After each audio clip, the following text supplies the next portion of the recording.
Goeiemorgen, good morning. Dumela, goedemorgen, brevet. How to sew in your yarn ends. Almost all projects will have a beginning and the ending yarn tail. The beginning yarn tail you may be able to work into your work while you're working. Wow, that's a lot of work. But the ending yarn tail will be left. There are ways to hide it, for example inside a fringe, but that is only useful for very specific projects. There's not only the beginning and ending yarn tails, it may also be that you have other sewing on your project, leaving you with a whole lot of yarn tails. So how do you do that? There's lots of different ways. I will show you how I do it. To sew in the yarn ends, you should not be using regular sharp pointed needles. This sharp point of the needle, when you try to weave it through the yarn, it will go right through the strands, splitting them all. See, it doesn't go between the strands, it just goes right through. Wherever that sharp point goes, it goes through the wool. What you need is called a yarn needle. It has a blunt point. It's like, there's no stabby. Where with this one, ow, there's stabby. Technical term, you've learned a new one. It does not matter whether you use a metal yarn needle or a plastic yarn needle.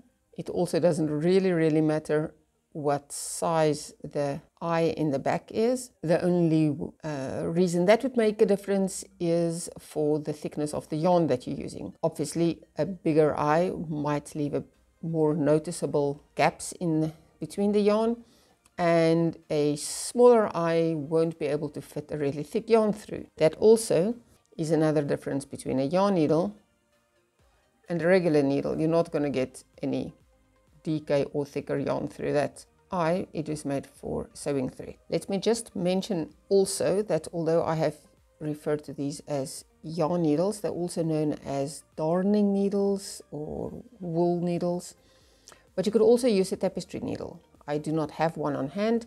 The tapestry needle is slightly sharper than the wool needle, but not quite as sharp as a sewing needle.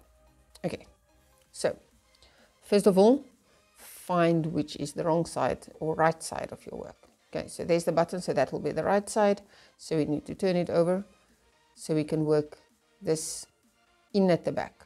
Also, if you have something with multiple colors like this, then make sure that you work this always in the corresponding color, because it will show when you work it through the other color.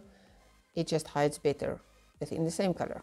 So to get started, thread the needle,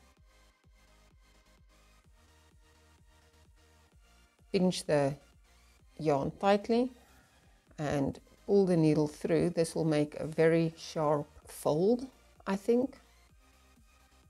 And then when you hold the needle through and slowly push it between your fingers, the yarn will go into the eye.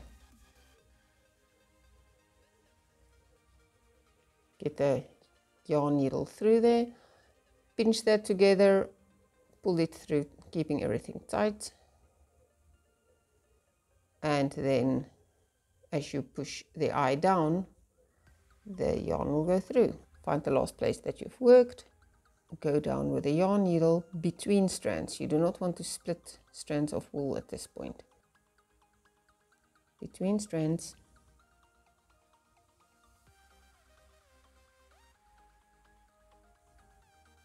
Because I ended with a knot on my first stitch or two, I try to make sure that the knot doesn't stand up in the air. It will be much easier to push the yarn needle between the two legs of every stitch.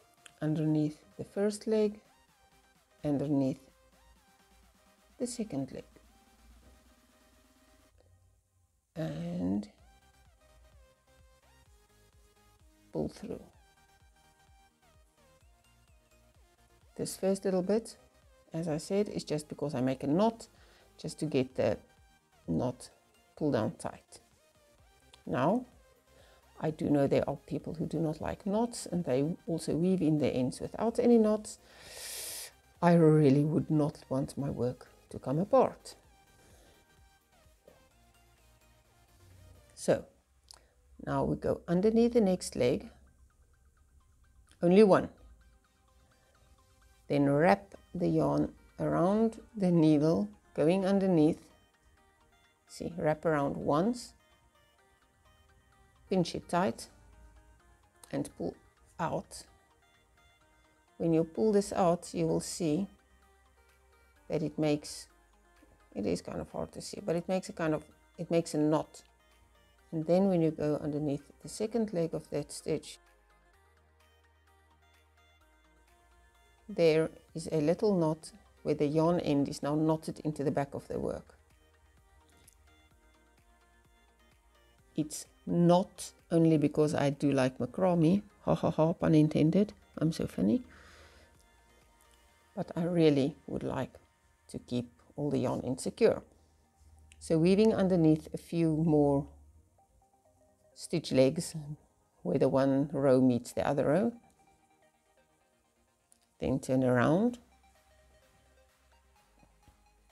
skip a leg, because if you go through in the same place it will just pull out again, and go underneath a few of the legs again. Some people even do this a third time. This time on the last stitch, split the wool. That will add to the friction and help keep all the yarn bits and pieces in place. Pull tight. Where necessary, hold there where you've made the bend, so that when you pull tight you don't deform the rest of the work. Right up against the surface. Cut the yarn, and with the amount of knots I've made, that is not going to go unloosened. There's another new English word. Oh wow, I'm on a roll inventing vocabulary today. Okay, let's try to do that again. Fold the yarn over the needle and pull it tightly through. I slightly push upwards with the needle to make sure it makes that very sharp crease. Then push down with the needle, the eye of the needle right over that crease, and it will push the yarn in between and into the eye. Pull out and needle threaded. Again, first of all, there I have made a knot, so make sure the knot is going down to where the stitches are, and pull it so it doesn't stand up in the air. Maybe another stitch. Now this stitch pattern was slightly different. We're not going to find a lot of stitches with legs into each other. There's a lot more chain stitches, even though you can't really see it here. So we are just going to have to weave around, like through there and through there. Now that we have found a place with stitch legs, I think we'll go in here. We'll make the knot again, insert the yarn needle under only one stitch. We wrap it around the needle, and as you pull through, you will see it forms a knot onto itself. Now the knot is very loose because I didn't press down while pulling it tightly, so we'll try to tighten it manually, and then go underneath the next stitch to keep that knot flattened down as well. After that, we just go through a few stitches. You don't have to worry too much about seeing where the needle is going, because mostly the yarn needle will just find the path of least resistance. That is where the yarn comes out, so skip this one and going underneath the next leg, go back a few. You can also go down a row, and when you decide that you have zigzagged enough, try to split the, yes, there the split is easier to see, split that last yarn end And again, I'm holding tight here where it turns right up to the edge of the surface. Don't cut your crochet work, please. And yarn end all gone. Here is a good example of having red and green in the same work, so we want to make sure that we stick to the green for everything we do, since it's a green yarn end that we work in. Then on the next one, I'm going to make the knot again under the first leg, get the yarn from there where it emerges, wrap it around, pinch everything tightly so they stay in place while I pull out the yarn needle. Then underneath the next stitch, we'll pull that knot tight and flat. Now a few more stitches, up and down, up and down. That's enough, going underneath the green bits only. Pull that out, make a U-turn, go underneath a few greens here as well. And then finally split the yarn on the last one, pull through. Not too tightly, because you can see if I pull too tightly, it pulls everything away. And cut. So for this one, we only have a single strand of yarn to go underneath.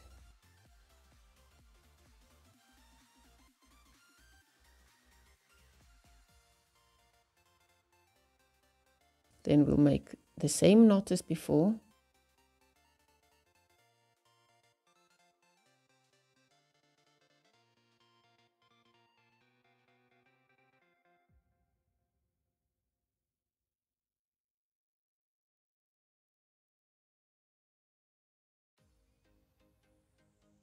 And then in the last one,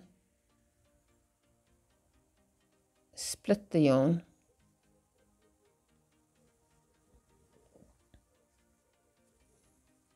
And when you're done, snip it.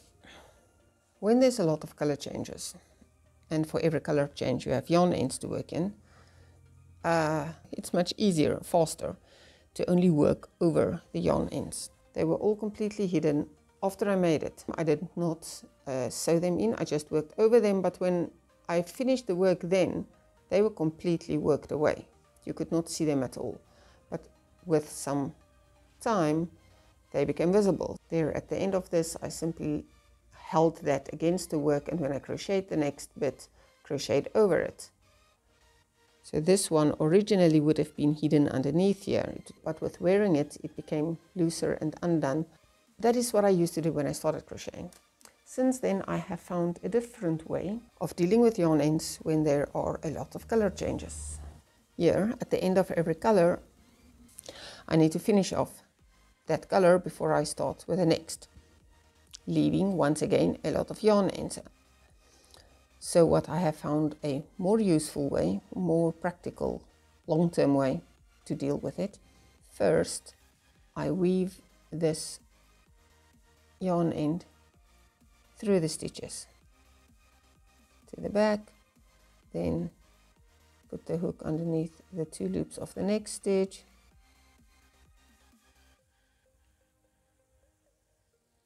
pull it to the front, under the next stitch,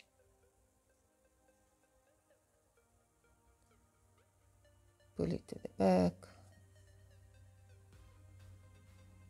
then the next stitch, pull it to the front,